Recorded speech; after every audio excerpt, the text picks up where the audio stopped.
I am Hinek.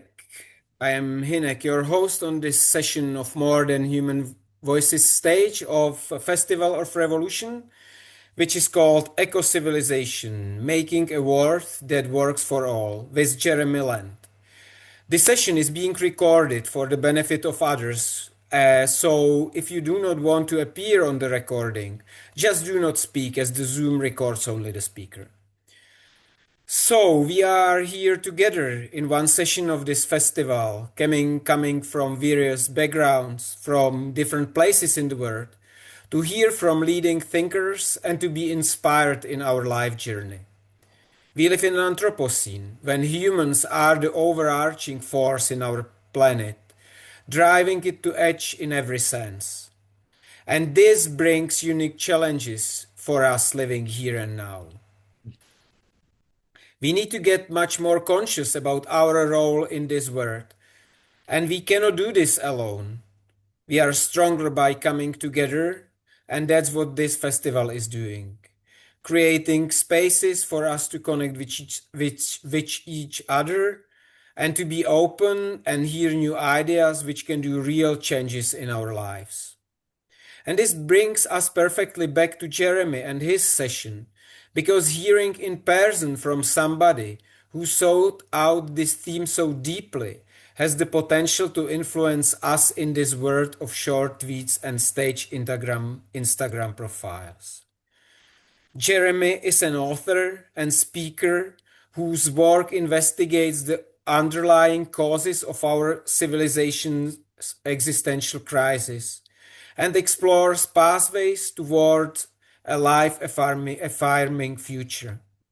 Jeremy has written extensively about the vision and specifics of an ecological civilization, is founder and host of Deep Transformation Network. His books include The Patterning Instinct and The Web of Meaning, and also his new book coming out of May 26 called Ecocivilization, Making a World That Works for All, which he will introduce to us now. There will be space for discussion after the presentation. So now over to Jeremy. All right, thank you so much, Inek, for that introduction. And yeah, I'll share the screen right away. And as Inek said, I'll take you through a presentation, and then after that, look forward to a conversation together with you all. So as you hear me talk, please feel free to just note down your questions and be prepared to ask them or reflections on what I have to say. So as Hinek said, I'm going to take you through the themes of this book that I have written, the results of 5 years of work that's coming out in just a couple of weeks. It's called Ecocivilization, Making a World That Works for All. And as he said, it's coming out May 26th. And to begin to get a sort of feeling for what I'm going to take you through, it's kind of nice to begin really with a big picture, with the Earth, the only place in the universe that we know of that has life on it. And there it is, this fragile planet in the midst of all that darkness. And the Earth's been around for over 4 billion years. And life actually evolved very early on this beautiful planet. But it took billions of years to actually develop the richness and abundance that we experience today. And there was doing just fantastic. And then a particular species came along in just the last 100,000 years or so that began to develop technologies and power that affected the entire system of all other systems around it. And so, of course, one might ask how we've been doing around that. And those of us who are here today know only too well some of the answers to that. We're basically just kind of blowing up so much of the sort of stability and the abundance of this world. We're approaching a breaking point. And it's not just ecological overshoots and climate breakdown, also within human societies, the extreme economic disparities, and the exponential technological change we're experiencing, the socio-political breakdowns everywhere, increased militarization. And of course, tons of people are trying to solve problems around this, working to fix this or fix that. But here's the thing, and this is a key message that my book puts across. Actually, they're kind of focusing on the wrong thing. And the system isn't broken. The system is doing exactly what it was intended to do. And to begin with, I'm going to take you through just a little bit of how I actually begin my book, which is to look at basically what I call the history they didn't teach you at school. And it's really the history, if you go back to the kind of late medieval period, even before the rise of modernity in Europe, something that we can really understand is kind of the discovery of artificial scarcity. It began in England and other countries in Europe with the enclosure movements, where landowners basically took over land of the commons from peasants in the beginning of even the 15th, 16th, and 17th centuries. Really, for the first time ever, words like poverty and paupers and vagabonds actually appeared in the English language. They didn't even have words for that before then because there was no such thing, because people lived in the commons together.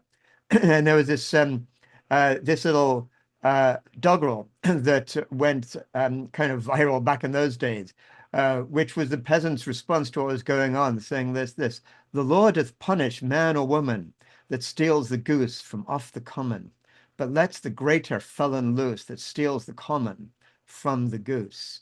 And this was this systematic campaign of basically violent enclosure and stealing of land from ordinary people by landowners.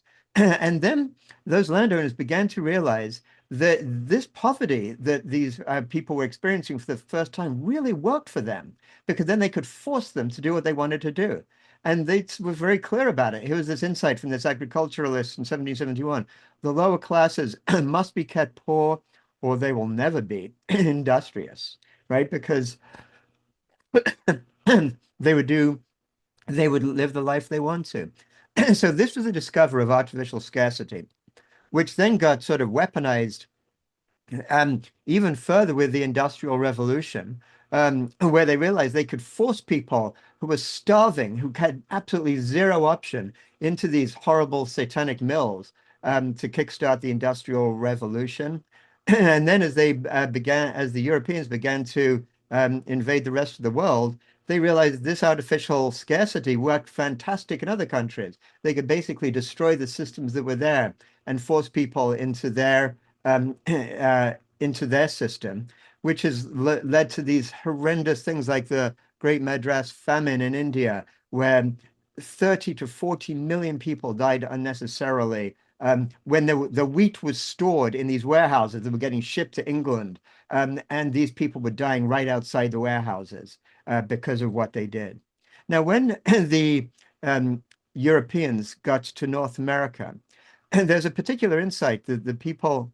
Oh, I'm sorry, I'm missing one point here. This is really just a point that the amount of devastation caused from this artificial scarcity was just massive, right?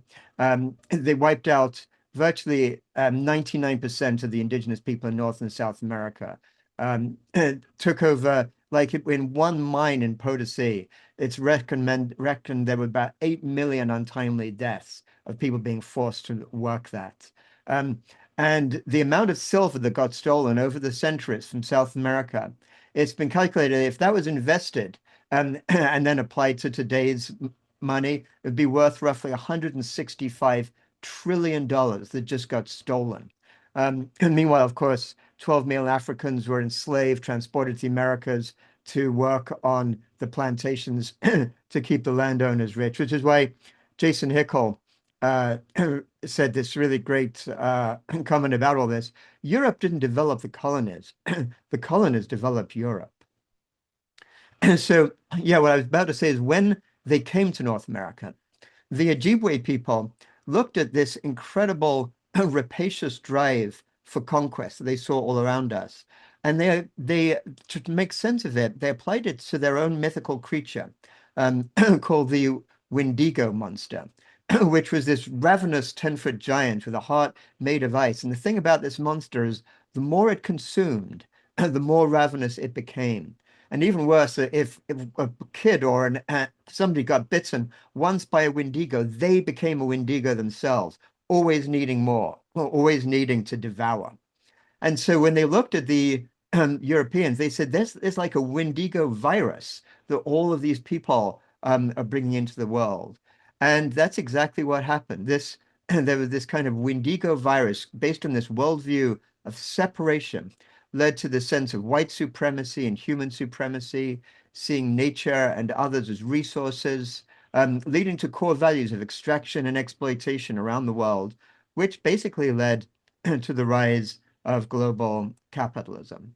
And we can really understand global capitalism essentially as the economic system, this is the economic manifestation of this Wendigo virus, this kind of worldview of separation. And capitalism is based on perpetual growth, on that exactly that Wendigo requirement. When a company does well, shareholders don't even value it based on the earnings it's producing in a particular year, but on what they call the PE ratio, how much they expect it to earn in the years to come in order to like put a value on what the stock price should be right now. It's a system that's designed beautifully to mint billionaires, and it has led to the greatest inequality of history, where really just the top couple of dozen billionaires now own as much wealth as half the entire population, 4 billion people. Um, and the major way in which that power spreads around the world is through the transnational corporations that are basically the sort of manifestation of that Wendigo virus. We can almost call it like a Wendigo Incorporated. And out of the world, the 100 largest economies in the world today, 69 of them are actually transnational corporations. That's what dominates our world.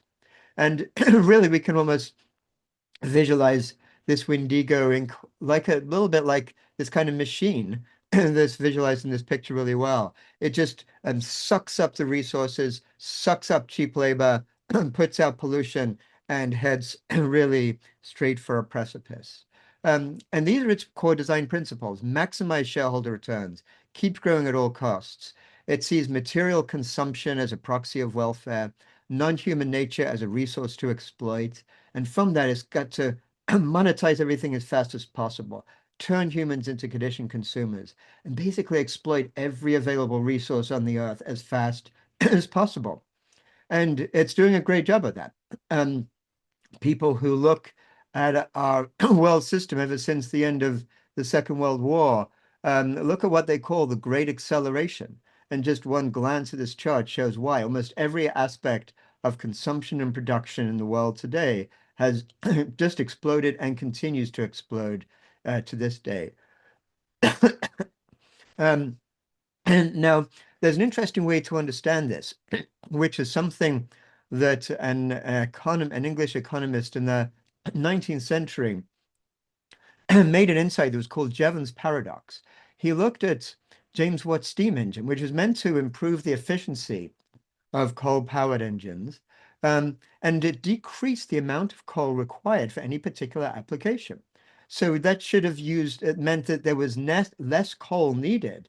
And instead of that, the steam engine led to greater coal production. And that was a paradox, that the improvement in efficiency led to more consumption of coal. But ever since then, it's been shown that this applies to virtually every technical efficiency improvement around the world. And that's why we got to understand this not as a paradox, but really we could call it Wendigo's law. Capital will never cease to exploit any new opportunity that arises in its frenetic quest for greater returns. And that's why, you hear from people with hopeful views about how we can work within the system, about the idea of green growth. Well, if we can get things more efficient, invest more in renewables, we'll be okay. Um, and it includes something, the notion of absolute decoupling, that somehow you can increase GDP and not increase consumption. That's been debunked entirely, rigorously shown. And all you got to do is look at this one chart. It looks at total global GDP, total global consumption over a period of 25 years. And you see there's absolutely no decoupling. And yet, almost all of our institutions put their money, put their investment into this idea because it's convenience. But it's completely consistent with this Windigo's law we talked about. So now we're looking at basically a tripling of GDP expected by the middle of this century. And that's why scientists say we're rapidly heading for a precipice. We've blown through basically 7 of the 9 planetary boundaries that the Stockholm Resilience Institute has identified for what we need on this Earth. And scientists are saying things like, soon it'll be too late to shift course away from our failing trajectory, or we're going to end our civilization as collective suicide. And yet the mainstream system doesn't want to listen to this. So we're definitely headed towards a great transition in human history. Really, ever since the history of humanity on this earth, there's only been a couple of really great transitions. One was from hunter-gatherers to agriculture about 10,000 years ago, and one was with the scientific revolution just a few hundred years ago. Um, and so we're going to look now at what that's going to mean for where we head in our future. So really, you can identify these 3 possible scenarios. One is this collapse that scientists and many others are warning about. Everything basically at some point just comes apart. There's another scenario which very likely the global elites who are sucking up all that wealth are kind of planning for and hoping for, which is some kind of fortress Earth where they keep theirs and basically allow most of the world to experience that kind of collapse. And that's enhanced by the increase in AI and the risk of a sort of techno surveillance state where AI is used to make sure that nobody has any ability to basically fight the system that controls them, which really, from a moral standpoint, may be every bit as bad a scenario as that collapse scenario. But this is what the question is, what is the possibility and what might it look like if through this transition we can actually transform our world system into one of sustainable flourishing, like a system that honors the intrinsic value of all life, that recognizes people's rights to well-being in diverse pathways to flourishing, that empowers everyone in the system, gives equal opportunity to all, and rewards basically cooperation and pro-social behavior. Well, increasingly people are calling that vision an ecological civilization. And that's what the rest of today we're going to be focused on in this presentation. And to get to that point, it would require changing the entire world's operating system, recognizing that the system today, as I said, is doing exactly what it was intended to do. We need to change the entire system itself to one that begins with an affirmation of life rather than an affirmation of capital. So what is then ecological civilization? It's one that goes from a wealth-based system to a life-based system. And it simply would be one that is designed to create the conditions for all people to flourish as part of a thriving, living earth. Um, and the important thing to understand about this system, it's not one group of people developing this idea and saying, we've got to do it this way. If you look around the world, you'll see all kinds of groups. And maybe many of you are part of some of these groups that are working towards this system. It's so multifarious. There's indigenous models of life-affirming values. There's community-based approaches like the rights of nature movement or transition towns, the degrowth movement, agroecology. There's all kinds of spiritual movements like engaged Buddhism, deep ecology, Christian liberation theology. There's political movements like eco-socialism and other anti-globalization movements. All these, even though they've got their own unique approaches, are moving in the same direction, looking to that life-affirming future. And I'm going to take a closer look at what that actually means by looking at how ecologists themselves work. Because part of the idea of an ecological civilization is it takes its inspiration from life itself.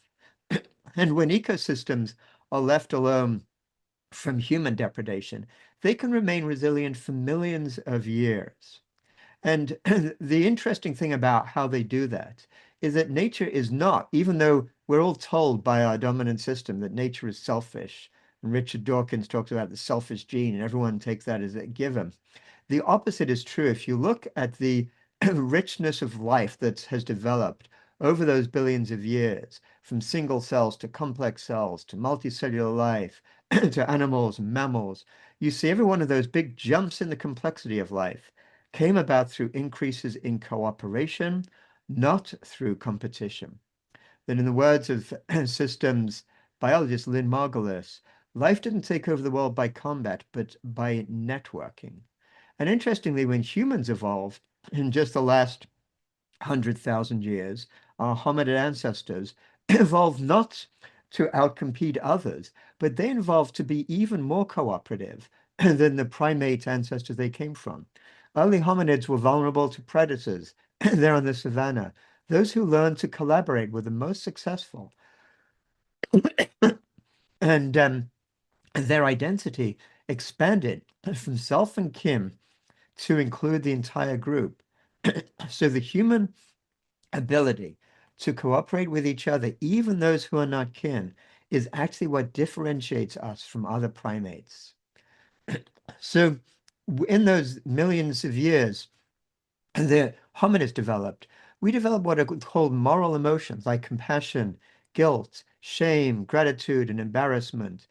These are feelings we get causing us to act morally, not because we think we should and we're trying to overcome who we are as human beings, but because it feels right to us. And that is something that, in fact, every human uh, like evolved to feel. Like in sub-Saharan Africa, for example, there's this concept of Ubuntu, which means I am because you are. And the notion of that is that we are all like our very identity comes from each other. Here in North America, the Lakota have this phrase, Mitakuye Oyasin, we're all related. And they're talking not just about themselves like this group, but all of life around them. So from this, you can look at a few core, excuse me, a few core principles of ecosystems that really can apply to how we develop a system as human beings. And there are a number, but there's three I just want to focus on. One is this concept of mutually beneficial symbiosis that we talked about a little bit earlier. And really, this is crucial because, like, say, when you walk into a forest, um, the what you see around that you is not all these different species competing with each other, but actually symbiotically working with each other. Plants photosynthesize and provide nourishment to insects who pollinate them. Animals transport their seeds and fertilize the soil. Fungus regenerates all the waste, and mycorrhizal networks in the ground actually transport nutrients for the trees. So that mutually beneficial symbiosis is a core principle of what an eco-civilization could look like. Then there's a notion of fractal flourishing, where the health of the whole system requires the flourishing of each part. So life is not a zero-sum game where you try to get by at the expense of others, but actually the idea of an eco-civilization is develop the conditions where your flourishing actually helps the flourishing at greater fractal layers around you. And then there's the crucial concept of diversity, where a system's health depends on differentiation and integration, where the inherent right of each person and community is respected to participate in cultural, political, and economic power. So if we apply these symptoms to the to a human civilization, what would it look like? Well, there's certain key principles which we can understand if we kind of compare them to our dominant culture. So in our dominant culture that we were looking at earlier, you have, for example, this underlying sense of human supremacy, where humans claim that just the moral license to mistreat non-humans and destroy ecosystems. In their place would be the concept of the intrinsic value of all life, honoring the sacredness of life and its right to thrive in healthy ecosystems. Instead of the primacy of capital, we'd be looking at the primacy of human dignity. In place of commoditization and homogenization, we'd be looking at heterogeneity and diversity. In place of hierarchical structures, looking at subsidiarity. And in place of structural inequality, looking at structural equity. And in place of incentives for selfish behavior, designing for cooperation. So in the last few minutes, I'll just take you through some specifics of what that might look like, just to give you a flavor for what this eco-civilization would look like in practice. And it applies to every aspect of our civilization, not just one thing like economics or whatever, but everything. And I won't go into all of these details, but this just gives you a feeling of the kinds of ways in which an eco-civilization actually could manifest in the world. Well, the first is we change the way in which we're measuring our system. Right now, the only way in which people measure economic success is through GDP, which simply measures the rate at which we're transforming nature and human activity into the monetary economy, regardless of whether it's good or bad for people. So, under the system of GDP, every time there's an oil spill, it's great for GDP because you've got to clean it up. Every time there's a terminal cancer patient, that's wonderful because of all the medical expenses needed to try to keep the person alive. When there's a hurricane, even better, you've got to rebuild an entire society. This is the moral basis of GDP that people measure the economy on. Meanwhile, if people like produce their own vegetable gardens and give their produce away to the community, that's bad. Doesn't add to GDP. Cycle to work, equally bad. So this is the insane way in which we measure our society, but we've got different ways to measure. Kate Raworth has written this great book, I'm sure some of you know, called Donut Economics, which looks at a completely different paradigm for economics, looking at that overshoot ceiling that we looked at earlier, and then looking at a social foundation, like what are the minimum basics people need for health, education, housing, energy, water, food. And the in between those two spaces, she calls the safe and just space for humanity, an entirely different way to measure our economy, which then moves to concepts like a well-being economy, which has been developed in a lot of sophistication. A key element here is capping this extreme wealth that is existing in the world right now. If you look at there's roughly 3,000 billionaires in the world today whose wealth comes to about $16 trillion. And there's another 30,000 or so centimillionaires whose wealth or is again the same, roughly the same amount in total. Add those two together, you have over 30 trillion of wealth sucked up by this wealth pump to just this tiny amount of people. Now, if there was a planet-wide rule applied that kept the wealth of all of these people at $100 million, not exactly turning them into paupers. We're not talking about losing their ability to have their estates and their even their private jets or whatever, but just that amount would free up roughly $28 trillion for public benefit. That's equivalent to about $3,000 for every person alive today. And it's been estimated that $4 trillion, so just a fraction of that, would lift everyone in the world above the threshold for extreme poverty. This is the extreme disparities we look at today. And that's part of what an eco-civilization would make changes on. And there's the concept of the commons, which is really basically the all the incredible wealth that life itself has given humanity through its own evolution, and what our human ancestors had built through their own sweat and brilliance and work over many, many generations. So you've got the living earth, and you've got human things like language and cultural traditions and technology and the development of writing and law and civilization, specialized knowledge, and in more recent history, the development of electricity, industrialization, global markets, and just very recent decades, microprocessors, computer code, the internet. All this is actually been developed by a massive amount of human beings, in addition to the richness of the earth, over many, many millennia. And then somebody comes along, does a few tweaks to all of this, and calls it Facebook. What happens? They copyright what they do, they take it public, and now Mark Zuckerberg has sucked like $200 billion or so from that wealth that belongs to everyone. Well, basically half the world's population is earning less than the minimum they need just to get basic nutrition and life expectancy. Is that maybe not the most greatest moral egregiousness in history? But that could be changed if we recognize that all of that wealth that's been created by everyone is actually the common wealth that by right belongs to us all. And that could be shared by something that's been developed in a lot of places around the world called universal basic income. The concept of an unconditional monthly payment to every adult, sufficient to meet basic needs. And that's based on the recognition that purposeful work is an integral part of human flourishing. This is not like something that people just want to be lazy and selfish and lie on the bed. And these are made up ideas as a result of artificial scarcity. Actually, people want to work because they have a fundamental need to feel valued by community. And so we can think of this sharing of the Commonwealth as a social dividend based on the recognition that everyone alive has that moral right to that Commonwealth. It increases people's security and self-esteem, and people actually become more pro-social and entrepreneurial.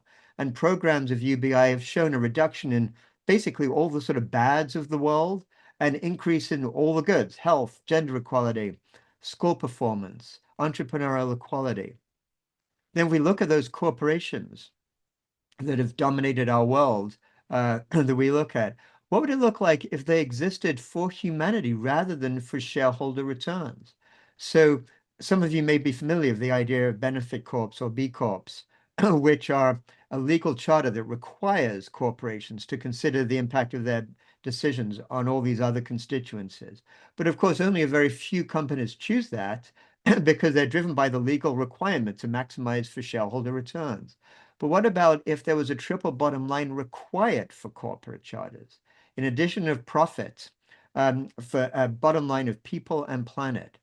And if those charters could only be renewed every 5 years at the discretion of community-based panels, not regulators, but ordinary people chosen by sortition, um, and the corporation simply could not function unless it actually met those different bottom lines.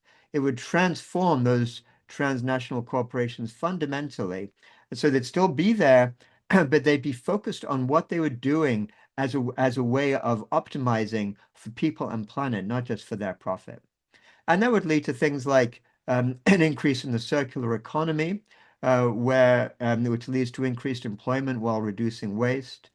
We look at cities being redesigned on ecological principles, and not just that, but also redesigned based on principles for human flourishing with things like community land trusts and repair cafes and fab labs where global designs are shared through open source principles, maker spaces, open source vegetable gardens, all kinds of things that could be done that are being done in different cities, transforming what the world looks like.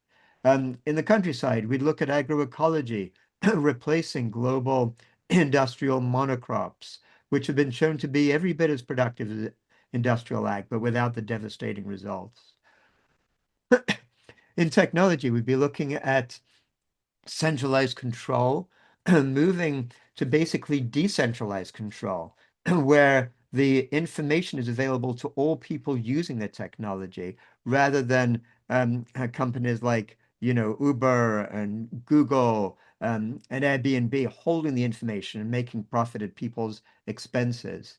In governance, we'd be looking at re-envisioning democracy like in the very beginnings of ancient Greece, what in Athens, Aristotle made a distinction between what he saw as democracy, which in fact was chosen by sortition, and oligarchy, um, which led actually arose from electoral democracy. So essentially, right now we have electoral oligarchy when the founding Constitution, the founder of the Constitution of the US came up with their ideas for what is called democracy right now, they actually deliberately chose oligarchy. We think that this is like meant to be what democracy is about, but James Madison talked about the total exclusion of the people in their collective capacity from any share in the government. Um, and I'm sorry, okay. And there are different ways of replacing that. And a great way is by citizens' assemblies, which essentially is groups of ordinary people, usually like 100 or so, chosen by sortition to be representative of the broader population and who engages sustained, facilitated discussion. And it turns out people can become excellent problem solvers under the right conditions. And citizens' assemblies have been shown to work all around the world. Ever since they started a couple of decades ago in British Columbia and Canada, they've had great success in Ireland and in Belgium. There's even been established the world's first permanent citizens' assembly. In culture and community, we'd be looking at a shift from current domination systems subordinating women and femininity to men and masculinity and the patriarchy um, to partnership systems, basically oriented towards more respect, reciprocity, and accountability. In global governance, we'd be looking at like polycentric governance and rebalancing the wealth. So if you look at the world right now, and you look at the picture of the world based on population, you'd see the vast majority of people live in the global south. But you look at that reshaped based on personal wealth, almost all the wealth exists in the global north. That has to be redistributed in order to get the kind of global governance we actually need. At the UN, you'd see rights of nature, putting the natural world on the same legal standing as humanity, giving personhood to ecosystems and rivers, and defining ecocide as a crime. So, how might we get there? Oh, basically, the challenge is to move from our current wealth-based civilization and recognizing that right now this is unraveling, and our potential is to reweave society's fabric even as it's unraveling. And if we can do that, then that's what we need to move towards an ecological civilization. So I kind of lead you with just a few notions. The future is not a spectator sport. It's not like something that's happening out there. But it's something that we are all basically co-creating right now. In the words of the great Chinese sage, there's this imperative to act. His name was Wang Yangming from 1,000 years ago, and he said, "There have never been people who know but do not act. Those who are supposed to know but do not act simply do not yet know." But when we do know and we recognize what's possible, in the words of the poet Aurora Levens Morales, we can defend the world in which we win as if it were your child. In her words, it is your child. Defend it as if it were your lover. It is your lover. And just in the same way that plants have a networked intelligence and create like things like the wood wide web below our feet, humans also have a networked intelligence. And this eco-civilization can emerge when the symbiotic linkages between people become more powerful than the competitive impulses of our dominant culture. And we can begin to develop like a self-organized collective intelligence and begin to see ourselves really as part of the living earth. And it's from that that we can move from the Anthropocene that Hynek talked about at the beginning of this session, that's so destructive of life and biodiversity, to what the philosopher Glenn Olbrecht calls the symbiocene, based on that principle of symbiosis and mutually beneficial flourishing. Basically, a civilization learning how to tend Mother Earth. And it's with that that we have the potential to regenerate our beautiful planet. So anyway, that finishes this presentation today. And this is the book that's coming out. You can follow me on Substack. Just look for the Eco-Civilization place on Substack. And you can, there's a coalition I've been helping to build called the Eco-Civilization Coalition, a worldwide group of change makers, basically trying to help to move so in the years and decades to come, we can move towards this flourishing future. And you can find out more about us at ecociv.org. So let me stop the share right now, and I look forward to um, hearing any thoughts anyone's got on this. Perfect, Jeremy. Thank you for your fine-tuned presentation. which definitely laid out some questions for each of us. As you maybe find out, you cannot unmute yourself. So if you have questions, just use the raise hand in the Zoom function, and Carl, our tech, will unmute you when I will give him the right signal, which I will not share with you. I have a like first question. We had a conversation in chat now with few people, and I don't know if it leads, but it just brought me this. What are the steps? What is the first step we can do now? Me, you, anybody who is here. Because you thought about this a lot, and my question is, what is the step we can do? We should do Well, maybe. yeah, I think there are a couple of fundamental steps. I mean, the first is to recognize that first point that I was talking about, that the system isn't broken, it's doing what it was intended to do, and to really focus your attention on what are the things that can lead to systemic change and put your energy there. But my point is that doesn't mean only utopian things that are far from what's happening right now. Part of what I was trying to show in this presentation, there's many things going on right now, like citizens' assemblies, like building cooperatives, commons-based structures, all kinds of things that we can be working on that are the beginnings of that different kind of fundamental operating system. And the second thing to do is to recognize that none of us are going to do this by ourselves. So I think for starters, it's important. The realization of what is going on oftentimes can cause a great deal of emotional pain and existential pain and suffering. And the first thing we need to do is to share that with others, find others around us who are experiencing things similar and allow that, hold that. Don't try to avoid it or like pretend it's not there. But from that sense, with others around us, move towards action. But this is collective action we're talking about. None of us alone will be solving these problems.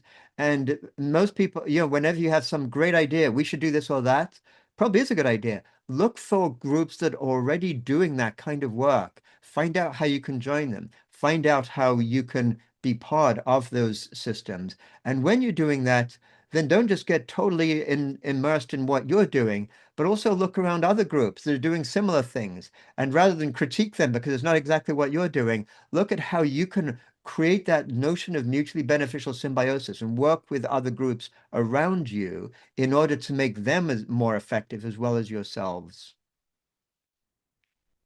Yeah, okay, perfect. I hear that, and this is definitely part of it. But then like from my lived experience, I have the feeling that the word is then like splitting about some, I would say, smaller part, which is trying to do these things. Uh-huh. And then there is sort of, I would not, yeah, the rest. Let's call it the rest. I am quite blunt sometimes.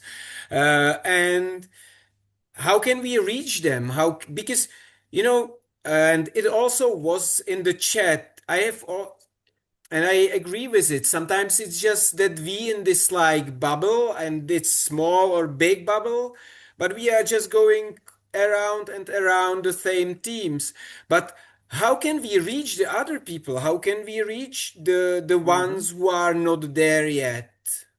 Yes, it's another great, huge question. And the and absolutely necessary because these changes will only happen when there is a critical mass of people really getting behind them and realizing what's needed. So I totally hear you on that. And one of the most important things to realize is, and it's kind of frustrating for many of us, but you don't get to change the minds of people who've got different views from you by out arguing them. You can just go until you're blue in the face and things that seem so obvious. And psychologists have recognized that, ironically, the people who are the most educated or the most have the higher IQs are the ones who are the best at taking the arguments and finding ways to rationalize their own case. So even if you sort of go through a 2 hour argument with somebody and you feel you've won, you've lost because they come away that, oh, that didn't work and that doesn't make sense and blah, blah, blah. So the way to do it is actually in my view, a very different path. And it might seem at first like this is kind of too soft or it's not going to get anywhere, but it's actually to connect with people, to actually let people, even when they're disagreeing with you, and they seem to politically to be on sides that are untenable, to actually hear what matters to them, what their feelings are. What is it that is driving them to be so frustrated that they're believing in these things that seem to make no sense to us? And you'll be surprised that when people actually feel they're heard, they soften, they open up, they get to share more. And then the ultimate trick with that kind of situation isn't not a trick, I shouldn't say that, but it's more like the invitation is to leave people with curiosity. Oh, like you really worried about your grandchildren and you want them to like, have you thought about like what the world might be like that they're going to grow up in? Have you thought about how they're going to deal with climate breakdown so much? Because that's a concern. And like allow people to actually pursue their own paths to asking these questions. And the other approach along with that is not just in those one-on-one conversations, but it's this notion of that Buckminster Fuller made this famous quote about, like we're going to create this new world not by trying to destroy the old one or resisting it, but to build the new one within the confines of the old. So the notion is find those groups, those communities that are doing the good work. Work with them and do it in such a way that it's inviting. The people who are in the more mainstream don't feel, oh, those are these weird hippies or alternative folks doing this stuff, but actually start to get curious. They seem to be happy. They seem to be working well, and we're kind of miserable. What can we do to maybe take some of those ideas? And as this world unravels, the more there are these what we call islands of coherence in the sea of chaos that are actually available and actually showing what's possible, there's just this possibility that those islands might end up becoming more like the sort of archipelago or actually mainland of coherence rather than separate islands. Perfect. Thank you for a deep answer. I have here question for Benjamin. It's Jeremy. You are right. That's always good to hear. Humanity has little time left unless we go near zero carbon very soon. If we act promptly, this is possible. All the technology is there for living without fossil fuels. Civil assemblies and UBI are key ingredients that many of us agree on. But it will certainly need a rejection of this economic system. Hmm. So, Yeah, that's right. And it absolutely will. And that's where it might feel, and that's really what the first part of that presentation was looking at. It's very easy for those of us looking at all this to just feel this sense of hopelessness or despair. Like, so for all the good stuff getting done, just like was stated here, the technology is there. But yet, and this is what I was pointing out, that whole thing that was this called the Jevons paradox that I call Wendigo's law. Actually, that technology does not get used in order to reduce fossil fuel addiction. It just gets used to then build more AI data centers, and then continue to do the fossil fuel stuff, and then just do further stuff on top of that. So China, for example, the world leader in renewables.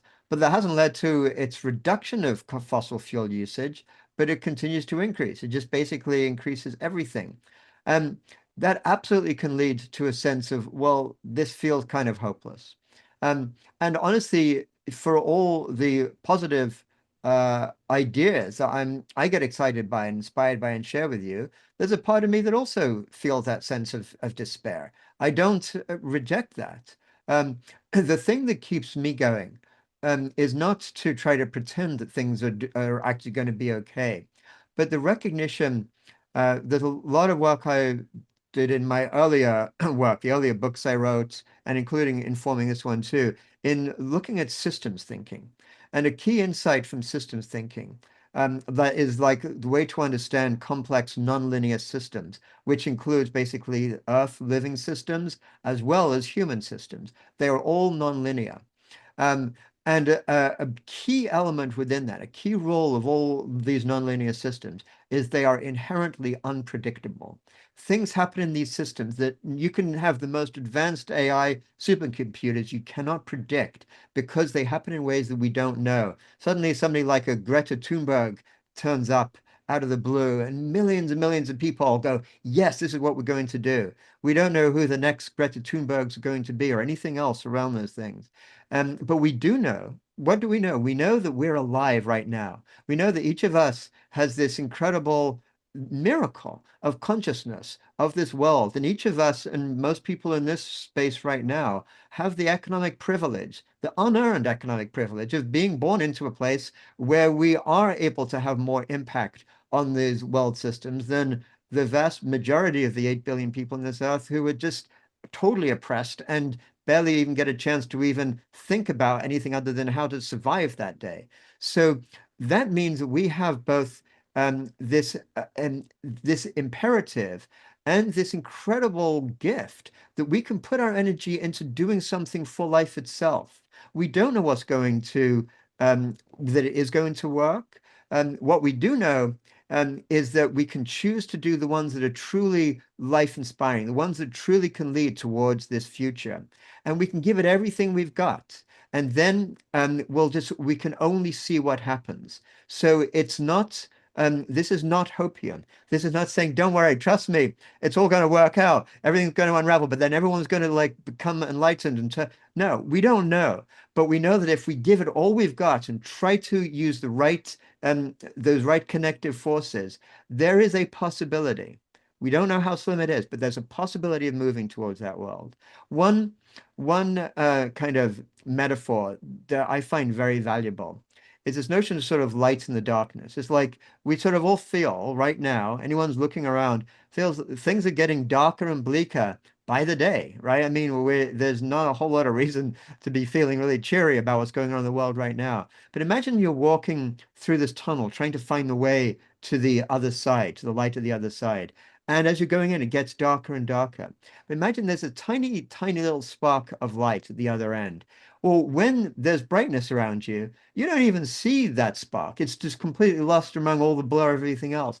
But the darker it gets, just the tiniest spark of light at the end can become more and more powerful that anyone who's in that darkness can see really clearly and know they're kind of moved towards. And that's a little bit like what we have right now. It becomes even more important for those of us who actually feel like we have a sense of what's possible for life and we're agents for life. Even more important for us to live our lives according to that, devote ourselves to that, even as the darkness seems to be coming on around us.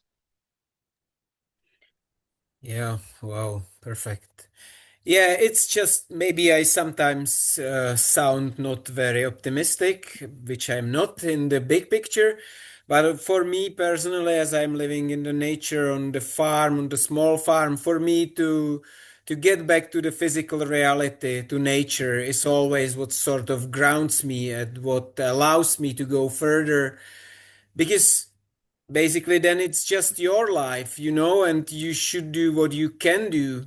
And there can be these big ideas, but when you get overwhelmed, it will lead to nothing. I have here just remark for Paul, which leads to some questions about like civil disobedience and direct action to press for a deep change. I was thinking that will maybe we will be interested to hear some thoughts which you have around this about the past. Hmm. Yeah, I think to me, maybe the most inspiring models of transformative change in the past have been as the result of mass civil disobedience. Right, really starting, we can look back at things like Emmeline Pankhurst and the rise of women's suffrage in the late 19th century. Where she and those other suffragists or suffragists as they were called, were considered to be just these like, a little bit like people consider the Just Stop Oil people now, like these wild, crazy people destroying, like and undermining the horse races or whatever they were doing at the time and causing damage, and they'd send them to jail. But they kept on at that. And it took a while, but then slowly, it took decades basically, but then public opinion shifted so that actually, in the end, of course, now everyone would just takes it for granted. Of course, women should vote, even in our flawed electoral democracies. Nobody, I mean, even the most extreme right wing barely even don't suggest that women should no longer have a vote. So that was a complete shift we're looking at. Then you look people like Gandhi, people like Martin Luther King Jr. These are the people who I think we should take as our icons. And what is crucial about that is non-violence civil disobedience. That you actually have the courage to be disobedient about laws because they are morally wrong. And then when you do that, you do them in ways that are not violent for all kinds of reasons. One is if you are violent, for starters, morally, you're causing harm to other people, which is the wrong thing to be doing anyway. Secondly, that just elicits even more violence. So from a tactical reason, that's the wrong thing to do. And like people have talked about Erica Chenoweth studies in this, one of the key findings she had is that the non-violent movements were the ones that were most effective for an obvious reason, because ultimately more ordinary people will want to join a movement when they see that. And when they see people who are employing non-violence get attacked by the military and the police, it just outrages people even more and gets and causes a bigger reaction. But ultimately, to me, the most important reason to pursue nonviolence and really to pursue our core values, values of love and care and solidarity in all that we do, is ultimately because whatever it has been effective, even if we were to be successful, the ways in which success actually is effectuated are the ways that then the new society that arises has learned that that is what works. So nation states that live on militarism or genocide, what they ultimately, the ultimate lesson they learn from that is militarism and genocide works. And then whatever they do going forward, they turn back to those things. So it's absolutely crucial that what we do is something that we are living according to the values that we care about. So that if we do get to be successful, what is successful? The next system that we begin to build together is one based on those actual values. Sorry, I was typing in the chat, so I am a little bit overwhelmed. Yeah, but Sure. we are 1 minute after the whole hour, so I think we are in the phase of wrapping up this conversation. Any last question? Because do you have 5 minutes, Jeremy? If someone has a last Yeah, question, sure, or sure, do I you do. need to shoot? Yeah. No, perfect. But no. Anyone question? I lost all my questions in chat typing. Uh, yeah, Yeah. that happens. Uh, Perfect. So, thank you very much, Jeremy. It was really interesting, and we are probably all looking forward to see your new book. And I need to remind everybody that there is this open space where you can continue the conversations, because what is my theme is that we can hear anything, we can attend whatever, but the really important thing is to try to take something from what we hear for us and try to incorporate it to our life, to do this small change in our life. And I hopefully with Jeremy really hope that there will be such a small thing which we can induce in you. Thank you. I Thank you everyone for being with me for this session. I appreciated it. Yeah, I also want to thank you, and thank you for a really good conversation in the chat, because that was something what was also really enlivening for me. I should post there some links there which are connected to this to to the festival where you can see some upcoming events or even donate for some of the next years. And yes, so I think that's what I should do. And I want once more thank all of you for being here. And that's it for today. Thank you, Jeremy, Okay, once thank you. Take more. care now. Uh, And I was just reminded that that is best when you leave from this meeting, you then get back to the festival environment. So I will stick around for a while, not ending this meeting because then you will be kicked out completely or something like mhm. this. At least I was told. Waving to all of you and wishing good evening, morning, whatever is in your time zone. So I'm going to stop the recording unless there's a reason to keep it going. Exactly.